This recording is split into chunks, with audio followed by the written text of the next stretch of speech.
केंद्रीय गृह मंत्री अमित शाह ने दिल्ली में कोरोना संक्रमण को नियंत्रित करने के लिए समीक्षा बैठक की। मुख्यमंत्री नीतीश कुमार ने बाढ़ पूर्व तैयारियों की समीक्षा की।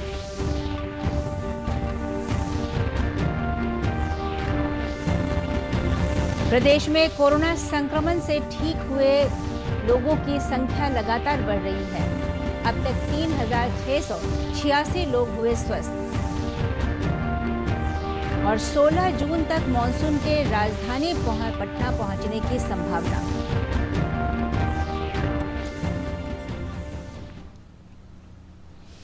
नमस्कार, मैं हूं मिनती। समाचारों में आपका स्वागत है और अब समाचार विस्तार से। केंद्रीय गृह मंत्री अमित शाह ने आज दिल्ली में कोरोना संक्रमण के बढ़ रहे फैलाव को रोकने की रणनीति तैयार करने के लिए बैठक की। बैठक में केंद्रीय स्वास्थ्य मंत्री डॉक्टर हर्षवर्धन, उपराज्यपाल अनिल बैजल और मुख्यमंत्री अरविंद केजरीवाल सहित कई अधिकारी भी उपस्थित थे। बैठक के दौरान कोरोना संक्रमण की ताज़ा स्थिति पर चर्चा की गई और इसके फैलाव को रोकने के लिए उपायों पर भी विचार किया गया। दिल्ली में कोरोना संक्रमितों की संख्या लगातार बढ़ती जा रही है। अब तक 37,000 से ज्यादा लोग इससे संक्रमित हो चुके हैं। पिछले 24 घंटे के दौरान 2,000 से ज्यादा नए मामलों की पहचान की गई। मुख्यमंत्री नीतीश कुमार ने संभावित बाढ़ की पूर्व तैयारियों को लेकर पटना में एक उच्च स्तरीय समीक्षा बैठक की। बैठक में उप मुख्यमंत्री सुशील कुमार मोदी, जल संसाधन मंत्री संजय झा सहित अन्य वरिष्ठ मंत्री और मुख्य सचिव दीपक कुमार के साथ ही संबंधित विभाग के वरीय पदाधिकारी उपस्थित थे। मुख्यमंत्री ने प्रदेश के विभिन्न जिलों में बाढ़ पूर्व की गई तैयारियों की समीक्षा की। साथ ही उन्होंने संभावित जिलों के अधिकारियों के साथ वीडियो कॉन्फ्रेंसिंग के माध्यम से बातचीत कर तैयारियों की अद्यतन जानकारी ली। इस दौरान मुख्यमंत्री ने अधिकारियों को संभावित बाढ़ के लिए राहत और बचाव कार्य संबंधी आवश्यक दिशा निर्देश दिए। मुख्यमंत्री ने अधिकारियों को पिछले वर्ष राजधानी पटना में जल जमाव के कारण हुई परेशानी को देखते हुए इस वर्ष विशेष तैयारी करने का निर्देश दिया। आइसोलेशन सेंटर भी बना करके रखना, तो वो तो एक हुआ। और दूसरा, बाढ़ से प्रभावित होंगे तो बाढ़ से प्रभावित लोगों को संरक्षित करने के लिए तो आपको बनाना ही पड़ेगा आपदा केंद्र। तो आपदा केंद्र के लिए आप लोगों ने तय कर लिया, जगह वगैरह चिन्हित कर लिया है। लेकिन इसको देखते हुए कोरोना के चलते जो हम लोगों का नियम है कि एक दूरी बना के रखेंगे, कम से कम 2 गज की दूरी रहे। तो वो जो डिस्टेंसिंग की बात है, सोशल डिस्टेंस की बात है, लोगों के बीच में दूरी, तो उस तरह से अगर हम लोग इस परिस्थिति में अभी से मुक्ति नहीं मिली है और मुक्ति मिल जाए तो बहुत अच्छा है, लेकिन तो दुनिया भर में फैला हुआ है, तो बाढ़ से भी प्रभावित होंगे। तो हम लोगों को बहुत ही उन लोगों को ठीक ढंग से रखना पड़ेगा, संरक्षित रखना पड़ेगा।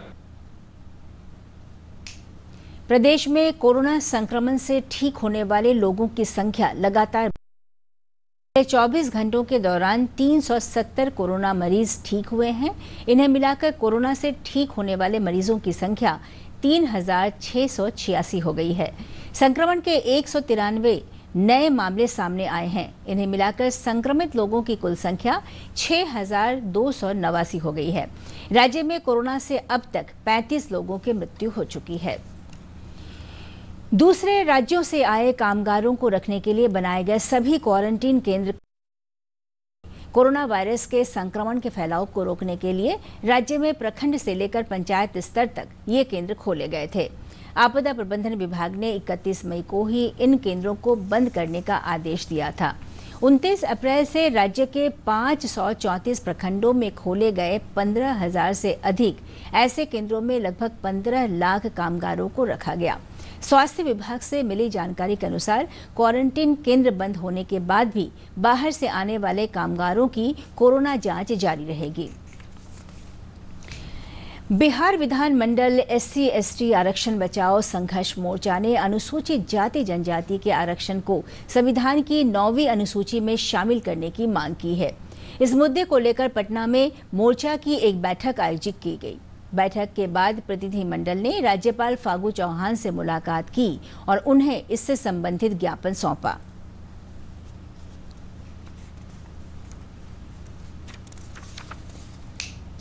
मुलाकात के बाद उद्योग मंत्री श्याम रजक ने बताया कि ज्ञापन में न्यायिक सेवा आयोग का गठन, निजी क्षेत्र में आरक्षण, बैकलॉग रिक्तियों को भरने जैसी मांगे हैं।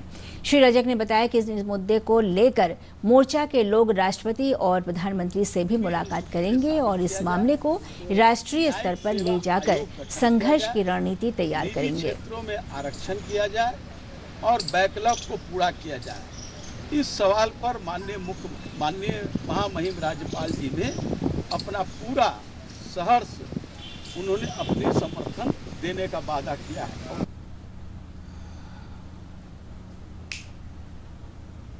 समस्तीपुर रेल मंडल ने लॉकडाउन के दौरान विपरीत परिस्थितियों में माल ढुलाई और ट्रैक निर्माण समेत विभिन्न क्षेत्रों में 100% कार्य पूरा कर रिकॉर्ड कायम किया है।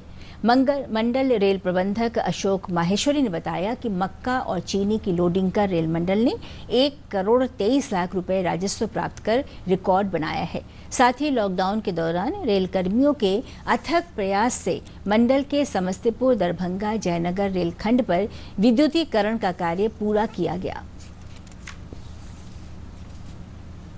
स्मूथ रूप से चलती रहे ताकि कहीं भी खाने की कमी न हो, और इसको चलाने के लिए हर स्टेशन पे station master, level crossing gateman और ट्रैक की सुरक्षा और सुरक्षा से संबंधित सारे कर्मचारी लाइक आरपीएफ के लोग होते हैं, signal maintenance, track maintenance staff और उसके अलावा गाड़ी के परीक्षण के लिए जो स्टाफ लगता है, कुल मिलाकर सभी मेंटेनेंस से रिलेटेड सारे कर्मचारियों ने भरपूर योगदान दिया।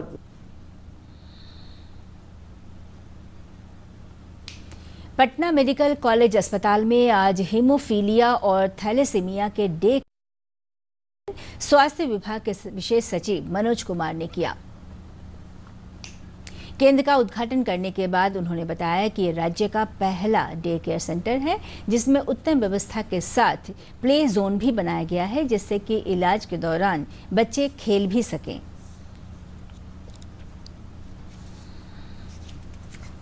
हीमोफीलिया, थैलेसीमिया या सिकल सेल एनीमिया की शिकायत रहती है और उनको लगातार ब्लड ट्रांसफ्यूजन की आवश्यकता पड़ती है। उनके लिए एक शुभ खबर है कि बिहार का पहला डे केयर सेंटर पीएमसीएच में एस्टेब्लिश किया गया है और वो आज से कार्य प्रारंभ कर देगा। थैलेसीमिया और हीमोफीलिया आनुवंशिक बीमारी है। थैलेसीमिया नामक बीमारी में व्यक्ति के शरीर में लाल रक्तकण बनना बंद हो जाता है, जबकि हीमोफीलिया में ग्रस्त लोगों में रक्त का थक्का नहीं बनता है। आज विश्व रक्तदाता दिवस है। इस अवसर पर पटना मेडिकल कॉलेज अस्पताल स्थित ब्लड बैंक में रक्तदान शिविर का आयोजन किया गया। इस शिविर में सैकड़ों लोगों ने रक्तदान किया। रक्तदान करने वालों ने बताया कि स्वस्थ व्यक्ति के रक्तदान करने से स्वास्थ्य पर कोई प्रतिकूल असर नहीं पड़ता है। लोगों की मौत हो जाती है, अगर हमारे ब्लड देने से किसी की जान बचती है, इससे अच्छा कोई दान नहीं हो सकता। सभी को ब्लड देना चाहिए। ब्लड के प्रति लोगों को अंदर ये भ्रांतियां हैं कि ब्लड देने से शरीर मेरा खराब हो जाए या कमजोरी हो जाती है, ये गलत है। राज्य सरकार ने 10 जिलों में सड़क निर्माण की 15 योजनाओं के लिए 241 करोड़ रुपए की मंजूरी दी है। पथ निर्माण मंत्री नंदकिशोर यादव ने बताया कि इस राशि से 10 जिलों में 15 सड़कों की मरम्मत की जाएगी। उन्होंने बताया कि इस राशि से 77 किलोमीटर सड़कों का विकास किया जाएगा। श्री यादव ने बताया कि पटना के अलावा किशनगंज, वैशाली, दरभंगा, मधुबनी, सीतामढ़ी, नालंदा, मुजफ्फरपुर, जहानाबाद और बक्सर जिलों में सड़कों और पुल पुलियों की मरम्मत का काम होगा। गोपालगंज जिले में गंडक नदी के समानांतर पायलट चैनल को खोल दिया गया है। इस चैनल के शुरू हो जाने से गंडक नदी की धारा धीरे धीरे अपनी मुख्य धारा में वापस लौट जाएगी। जल संसाधन विभाग की ओर से इस पायलट चैनल का निर्माण सदर प्रखंड के मकसूदपुर और मंझरिया गांव के पास किया गया है। लगभग 4.5 किलोमीटर लंबे इस पायलट चैनल को बनाने में 16 करोड़ रुपए की लागत आई है। जिले के जल संसाधन विभाग के अधीक्षण अभियंता अश्विनी कुमार ने बताया कि इस चैनल के खुलने से गोपालगंज सदर प्रखंड के आधा दर्जन पंचायतों, जिसमें मकसूदपुर, खाप, मंझरिया, ख्वाजेपुर, मलाही टोला, जगरी टोला और मांझागर प्रखंड के निमुइया, गुसिया, डुमरिया और माणिकपुर सहित दर्जनों गांव में कटाव रुक जाएगा। बढ़ोतरी होगी, बढ़ोतरी तो इसी नदी का पानी इधर से होकर गुजरेगा, तो नेचुरल है इस नदी का डिस्चार्ज कमेगा, तो प्रेशर उस गांव पर जो पड़ रहा है मकसूदपुर मझरिया पर, वो काफी हद तक कम होने पर हम लोग कामयाब हो गए। दक्षिण पश्चिम मानसून बिहार में पहुंच गया है। मौसम विभाग ने 16 जून तक मानसून के राजधानी पटना पहुंचने की संभावना जताई है। कल भागलपुर और पूर्णिया में प्री मानसून की बारिश दर्ज की गई। भागलपुर में 6.8 मिलीमीटर और पूर्णिया में 8.9 मिलीमीटर बारिश हुई। खगड़िया और कटिहार जिले में प्री मानसून बारिश होने से तापमान में गिरावट आई है। जिले के लोगों को गर्मी से राहत मिली है। हमारे प्रतिनिधि ने बताया कि खरीफ फसलों के लिए ये बारिश लाभदायक है। इससे किसानों में अच्छी फसल होने की उम्मीद जगी है। मौसम विभाग ने इस बार प्रदेश में 96% बारिश की संभावना जताई है। विभाग ने अपने पूर्वानुमान में कहा है कि अगले 24 घंटों में राज्य के कई हिस्सों में गरज के साथ बारिश होगी। पटना, गया, भागलपुर और पूर्णिया में आज बादल छाए रहने और बारिश की संभावना जताई गई है। बारिश के दौरान कुछ इलाकों में वज्रपात किया गया है। प्रधानमंत्री नरेंद्र मोदी के आपदा को अवसर में बदलने के आह्वान के बाद बिहार में ऐसे कई उद्योगों को बढ़ावा मिला है जिनमें कम लागत पर अधिक लोगों को रोजगार मिलता है और आत्मनिर्भरता को भी बढ़ावा मिलता है। ऐसा ही एक लघु उद्योग है ऐश ब्रिक, जो बिहार में तेजी से लोकप्रिय हो रहा है। बड़ी संख्या में बेरोजगार होकर दूसरे स्थानों से लौटे बिहार वासियों के लिए ये एक अवसर के रूप में उभरा है। देखिए रिपोर्ट। ईंट जोड़कर मकान बनता है। ईंटों के बिना किसी इमारत की कल्पना संभव नहीं है। परंपरागत लाल ईंटें महंगी होती हैं। एक लंबी प्रक्रिया के तहत मिट्टी से बनी ईंट को भट्टों में पकाया जाता है, तब जाकर तैयार होती है ये ईंट। तकनीक के नए प्रयोग और पर्यावरण के प्रति बढ़ती चिंता ने निर्माण के क्षेत्र में क्रांतिकारी परिवर्तन किए हैं। परंपरागत ईंटों के स्थान पर इन दिनों बिहार में ऐश ब्रिक काफी तेजी से लोकप्रिय हो रहा है। ये सस्ता है, मजबूत है और सबसे बड़ी बात, प्रदेश वापस लौटे मजदूरों के लिए रोजगार के एक बड़े साधन के रूप में उभरा है। थर्मल पावर प्लांट से निकली राख से बने ऐश ब्रिक की कीमत परंपरागत लाल ईंट से 20 से 30% तक कम होती है। बनाने में श्रम कम लगता है और मजबूती अधिक होती है। ये पूरी तरह से इको फ्रेंडली भी है। ना ही तो इससे मतलब कोई कोयले की जरूरत है, ना ये किसी तरह का कोई मतलब इसमें जलाने का जरूरत नहीं है। फ्लाइयर 60 से 70%, 20 से 22% आपको मतलब सैंड और 8 से 10% सीमेंट, और यही इसका मिश्रण है। इस ऐश ब्रिक को बनाने में थोड़ी मात्रा में बालू और सीमेंट का इस्तेमाल होता है। इसे भट्टे में पकाया भी नहीं जाता, बल्कि मशीन से कंप्रेस करके इसका निर्माण किया जाता है। इस तरह पावर प्लांट से निकले फ्लाई ऐश की खपत भी हो जाती है। ऐश ब्रिक से निर्मित दीवारें जहां दिनों दिन मजबूत होती जाती हैं, वहीं कमरे के तापमान को भी ऐश ब्रिक से बनी दीवारें नियंत्रित रखती हैं। 3 महीने का ट्रेनिंग था और हमारा जो इंजीनियर है वही हमको सिखाए थे, और यहाँ पे हम करीब 3 साल से काम करते हैं। हमको बहुत अच्छा लगता है ये काम। बिहार में इन दिनों बाहर से आए श्रमिकों की स्किल मैपिंग करके इसका डेटा सूक्ष्म, लघु और मध्यम इकाइयों को दिया जा रहा है। ऐश ब्रिक की बढ़ती मांग के कारण इस उद्योग में प्रवासी मजदूरों को काम मिलने में आसानी होगी। इस बात की संभावना से इनकार नहीं किया जा सकता। वैशाली से रतन कुमार की रिपोर्ट, दूरदर्शन समाचार, पटना। और अंत में बुलेटिन के मुख्य समाचार एक बार फिर।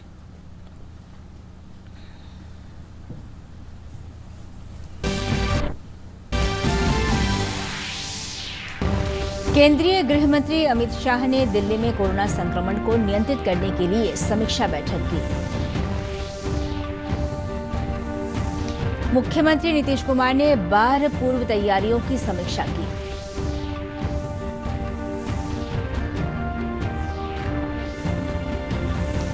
प्रदेश में कोरोना संक्रमण से ठीक होने वाले लोगों की संख्या लगातार बढ़ रही है। अब तक 3686 लोग हुए स्वस्थ।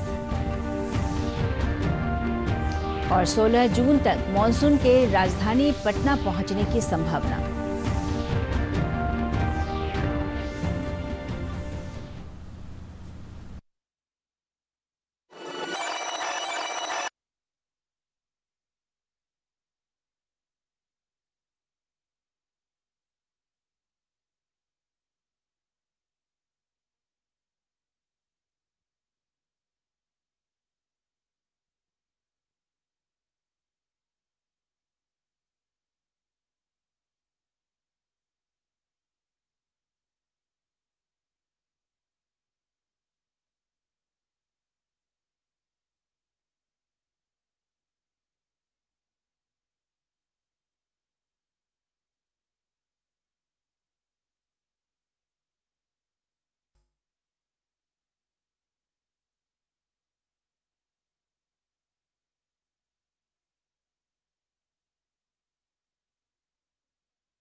मरकजी वजीर दाखिला अमित शाह ने दिल्ली में कोरोना पर काबू पाने के लिए जायजा मीटिंग की।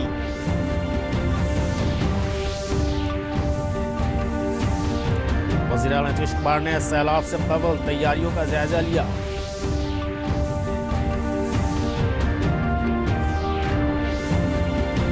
रियासत में कोरोना से सेहतयाब होने वाले लोगों की तादाद में मुसलसल इजाफा हो रहा है। अब तक 3686 लोग तंदुरुस्त हुए और 16 जून तक मानसून के राजधानी पटना पहुंचने का इम्कान।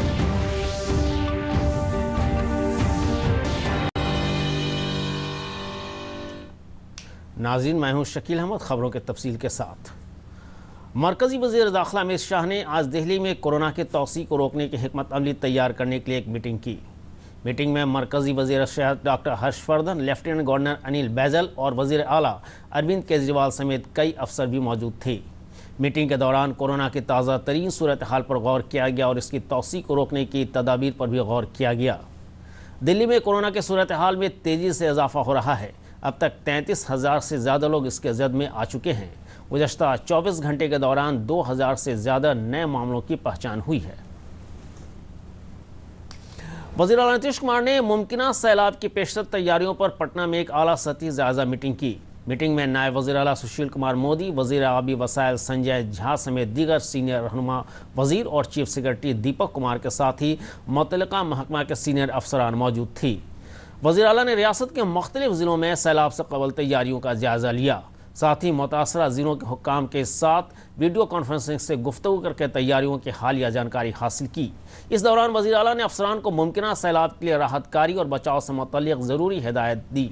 वज़ीर आला ने अफसरान को गुज़श्ता बरस राजधानी पटना में आबी जमाव के सबब परेशानियों के पेश नज़र इस साल खुसूसी तैयारी करने की हिदायत दी है। तो बाढ़ से प्रभावित लोगों को संरक्षित करने के लिए तो आपको बनाना ही पड़ेगा आपदा केंद्र। तो आपदा केंद्र के लिए आप लोगों ने तय कर लिया, जगह वगैरह चिन्हित कर लिया है, लेकिन इसको देखते हुए कोरोना के चलते जो हम लोगों का नियम है कि एक दूरी बना के रखेंगे, कम से कम 2 गज की दूरी रहे। तो वो जो डिस्टेंसिंग की बात है, सोशल डिस्टेंस की बात है, लोगों के बीच में दूरी, तो उस तरह से अगर हम लोग इस परिस्थिति में अभी से मुक्ति नहीं मिली है और मुक्ति मिल जाए तो बहुत अच्छा है, लेकिन तो दुनिया भर में फैला हुआ है, तो बाढ़ से भी प्रभावित होंगे। तो हम लोगों को बहुत ही उन लोगों को ठीक ढंग से रखना पड़ेगा, संरक्षित रखना पड़ेगा। रियासत में कोरोना बीमारी से सेहतमंद होने वाले लोगों की तादाद में मसलसल इजाफा हो रहा है। गुज़श्ता 24 घंटों के दौरान 370 कोरोना मरीज तंदुरुस्त हुए हैं। इसके बाद ठीक होने वाले मरीजों की तादाद 3686 हो गई है। कोरोना के 193 नए मामले सामने आए हैं। इन्हें मिलाकर कोरोना से तंदुरुस्त होने वाले मरीजों की तादाद 3686 हो गई है। कोरोना के 193 नए मामले सामने आए हैं। इसके बाद मुतासरीन की तादाद 6289 हो गई है।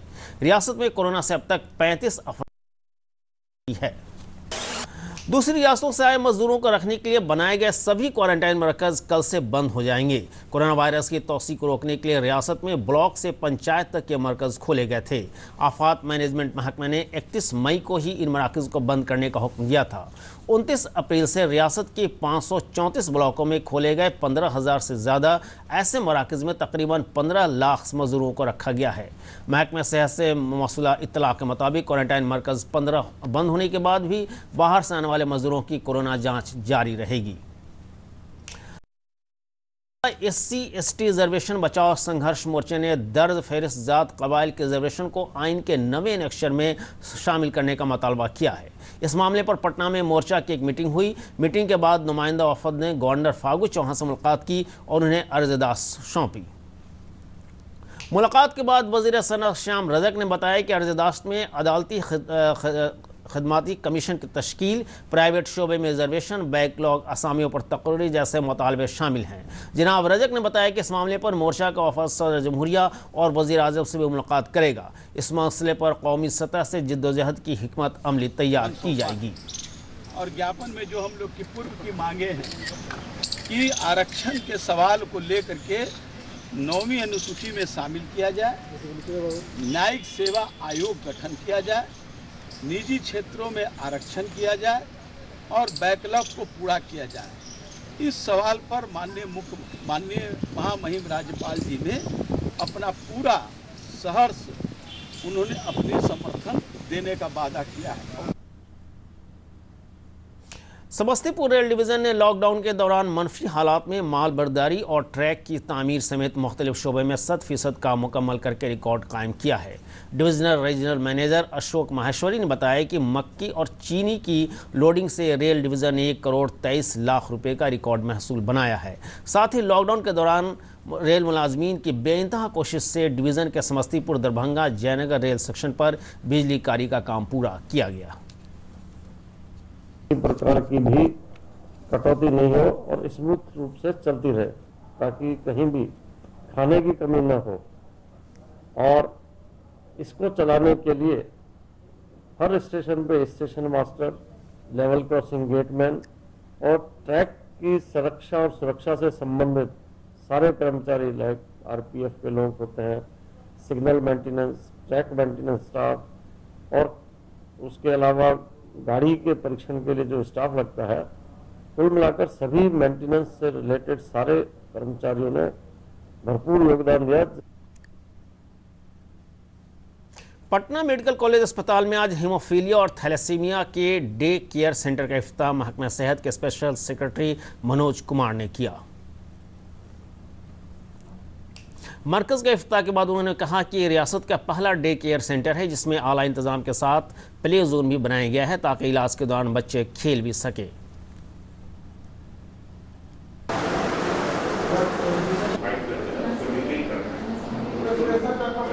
हमारे जो बच्चे हैं और जो व्यक्ति हैं जिनको हीमोफीलिया, थैलेसीमिया या सिकल सेल एनीमिया की शिकायत रहती है और उनको लगातार ब्लड ट्रांसफ्यूजन की आवश्यकता पड़ती है, उनके लिए एक शुभ खबर है कि बिहार का पहला डे केयर सेंटर PMCH में एस्टेब्लिश किया गया है और वो आज से कार्य प्रारंभ कर देगा। थैलेसीमिया और हीमोफीलिया ऐसी बीमारी है जिसमें इंसान के जिस्म में लाल खून का जुज़ बनना बंद हो जाता है, जबकि हीमोफीलिया में मुब्तला मरीज में मुंजमद खून नहीं बनता है। आज आलमी यौम खून अतिया है। इस मौके पर पटना मेडिकल कॉलेज अस्पताल के ब्लड बैंक में खून अतिया कैंप लगाया गया। इस कैंप में सैकड़ों लोगों ने खून का अतिया किया। खून का अतिया देने वालों ने बताया कि सेहतमंद शख्स के खून का अतिया देने से सेहत पर कोई बुरा असर नहीं पड़ता है।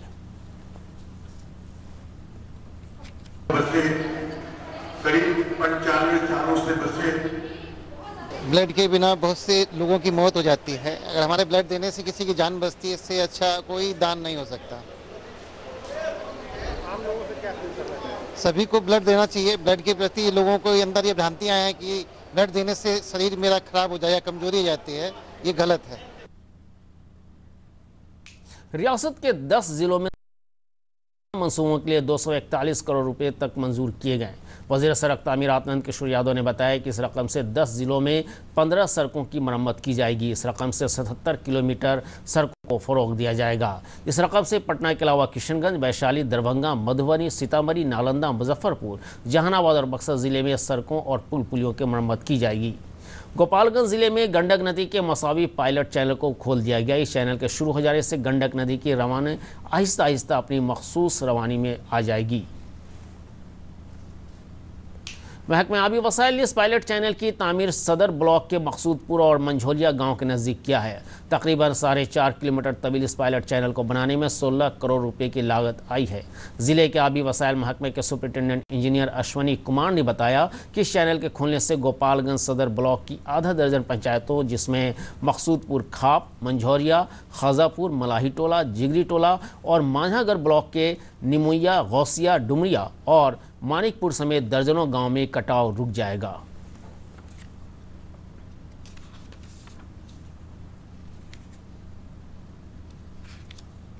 और वाइडनिंग होगा, डिस्चार्ज इसमें धीरे धीरे बढ़ोतरी होगी।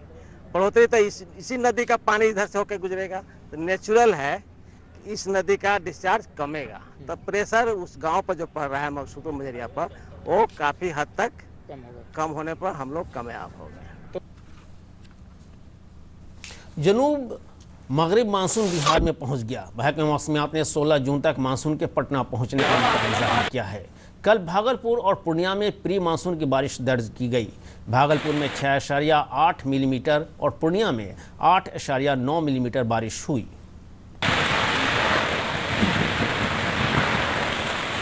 खगड़िया और कटिहार जिले में प्री मानसून बारिश होने से दर्जे हरारत में कमी आई है। जिले के लोगों को गर्मी से राहत मिली है। हमारे नुमाइंदे ने बताया कि खरीफ फसलों के लिए बारिश मुफीद है, इससे किसानों में अच्छी फसल की उम्मीद पैदा हुई है। महकमा मौसमियात ने इस बार रियासत में 96% बारिश का इम्कान जाहिर किया है। महकमा ने अपनी पेशगोई में कहा है कि आइंदा 24 घंटों में रियासत के कई हिस्सों में गरज के साथ बारिश होगी। पटना, गया, भागलपुर और पूर्णिया अवर आलूद रहेगी। बारिश के दौरान कुछ इलाकों में बिजली गिरने का भी अलर्ट जारी किया गया है। कि आफात को मौके में बदलने की अपील के बाद बिहार में ऐसी कई सनतों की हौसला अफजाई हुई जिसमें कम लागत पर ज़्यादा लोगों को रोज़गार मिलता है और ख़ुद कफ़ालत की भी हौसला अफजाई हुई है। ऐसे ही एक छोटी सनत एश ब्रिक जो बिहार में तेज़ी से मकबूल हो रही है। बड़ी तादाद में बेरोज़गार होने वाली दूसरी जगहों से वापस आए बिहार के लोगों के लिए ये एक मौके के तौर पर उभरा है। जोड़कर मकान बनता है। ईंटों के बिना किसी इमारत की कल्पना संभव नहीं है। परंपरागत लाल ईंटें महंगी होती हैं। एक लंबी प्रक्रिया के तहत मिट्टी से बनी ईंट को भट्टों में पकाया जाता है, तब जाकर तैयार होती है ये ईंट। तकनीक के नए प्रयोग और पर्यावरण के प्रति बढ़ती चिंता ने निर्माण के क्षेत्र में क्रांतिकारी परिवर्तन किए हैं। परंपरागत ईंटों के स्थान पर इन दिनों बिहार में ऐश ब्रिक काफी तेजी से लोकप्रिय हो रहा है। ये सस्ता है, मजबूत है और सबसे बड़ी बात, प्रदेश वापस लौटे मजदूरों के लिए रोजगार के एक बड़े साधन के रूप में उभरा है। थर्मल पावर प्लांट से निकली राख से बने ऐश ब्रिक की कीमत परंपरागत लाल ईंट से 20 से 30% तक कम होती है। बनाने में श्रम कम लगता है और मजबूती अधिक होती है। ये पूरी तरह से इको फ्रेंडली भी है और ना ही तो इससे मतलब कोई कोयले की जरूरत है, ना ये किसी तरह का कोई मतलब इसमें जलाने का जरूरत नहीं है। फ्लाइयर्स और आखिर में खास खबरें एक बार फिर।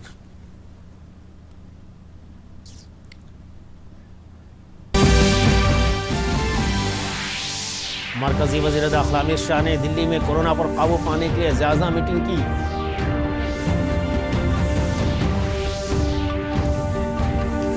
वज़ीर आला नीतीश कुमार ने सैलाब से कबल तैयारियों का जायजा लिया।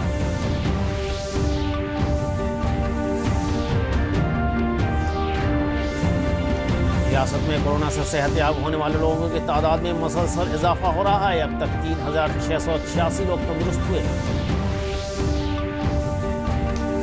16 जून तक मानसून के राजधानी पटना पहुंचने का इम्कान।